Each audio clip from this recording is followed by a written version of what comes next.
Assalamualaikum warahmatullahi wabarakatuh. Pada kesempatan kali ini saya Zulfikar Muhammad Alifari dari SIP 3B akan mempresentasikan tugas metode penelitian saya yang berjudul analisis pendekatan boundary control sebagai alternatif terhadap metode self-mindfulness dalam upaya mengurangi konflik antara pekerjaan dan juga kehidupan. Kemudian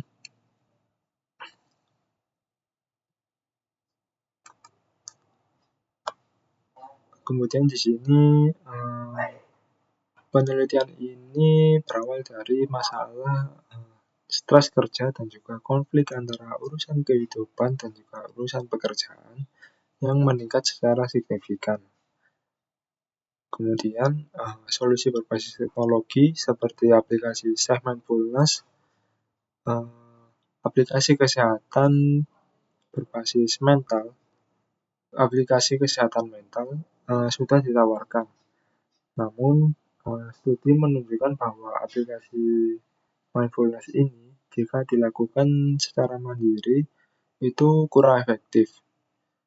Nah, kemudian maka dari itu di sini akan mengeksplorasi alternatifnya yaitu menggunakan boundary control. Kemudian pendekatan dari boundary control ini berfokus pada kemampuan individu untuk mengatur dan menjaga antara urusan pekerjaan dan juga urusan kehidupan. Nah, kemudian untuk penelitian ini dirumuskan 3 rumusan masalah, yaitu apakah boundary control betul-betul bisa mengurangi dari konflik antara urusan pekerjaan dan juga urusan kehidupan. Kemudian yang kedua yaitu mana yang lebih ampuh dalam menurunkan stres, yaitu apakah teori boundary control dan ataukah metode dari self-mindfulness. Kemudian yang ketiga yaitu faktor apa saja yang menentukan keberhasilan dari individu dalam menerapkan teori boundary control. Kemudian tujuan dari penelitian ini yaitu untuk menjawab dari ketiga pertanyaan tersebut. Untuk selanjutnya, kemudian di sini penelitian ini menggunakan data berupa angka atau kuantitatif untuk membuktikan semuanya. Di sini berfokus pada hubungan sebab akibat, yaitu apakah teori boundary control ini dapat benar-benar mengurangi dari stres kerja dan juga konflik antara urusan kehidupan dan pekerjaan. Dan juga di sini akan membandingkan atau mengkomparasi antara teori boundary control dan juga teori self-mindfulness, manakah yang lebih efektif. Kemudian untuk menganalisis data yang kompleks ini digunakan teknik statistik canggih bernama PLS-SIM yang handal untuk menguji model yang rumit dan tetap akurat walau jumlah respondennya yaitu sedikit. Untuk selanjutnya untuk respondennya yaitu populasi di sini berfokus pada individu yang bekerja dengan sistem fleksibel dan jarak jauh, termasuk juga pekerja freelancer dan juga mahasiswa magang. Kemudian kelompok ini dipilih karena paling rentan terhadap hilangnya batasan antara urusan pekerjaan dan juga urusan kehidupan. Di sini menggunakan teknik sampling tertentu yaitu purpose sampling dengan 3 syarat ketat.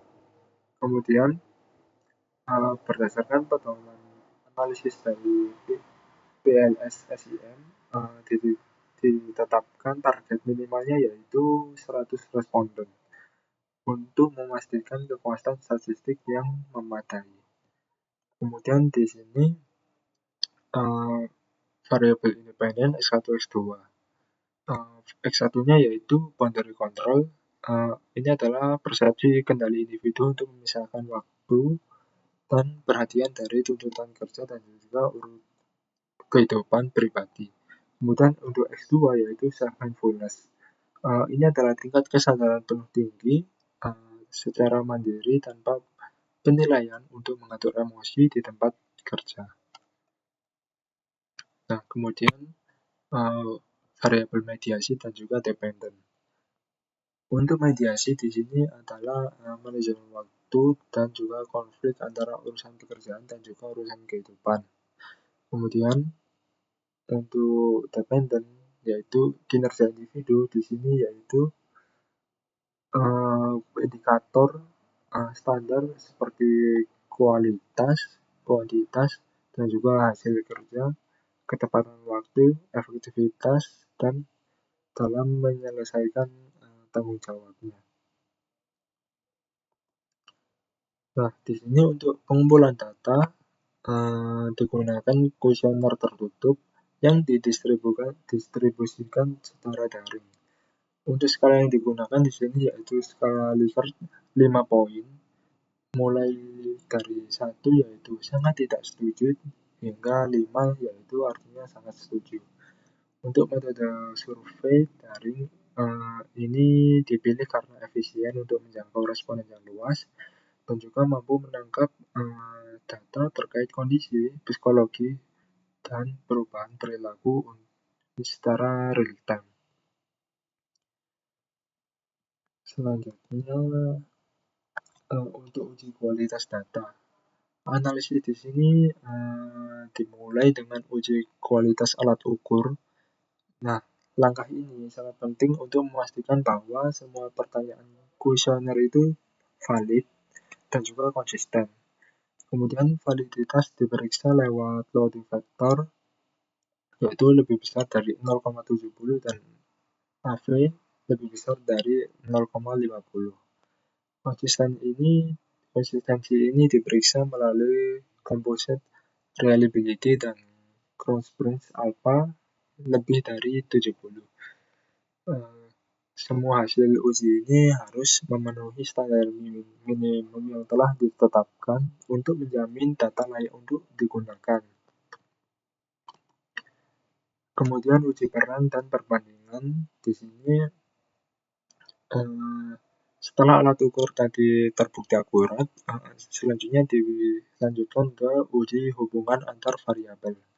Nah, tujuannya di sini adalah untuk memprediksi sejauh mana boundary control ini berperan, sekaligus menjawab rumusan masalah pertama.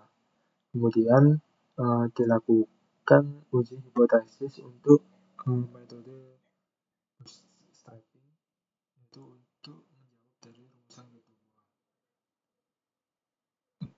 Untuk menjawab dari rumusan kedua itu dilakukan perbandingan antara teori boundary control dan juga teori self-mindfulness dibandingkan hasilnya manakah yang lebih efektif dan manakah yang lebih berdampak terhadap kinerja dan hasil dari pegawai.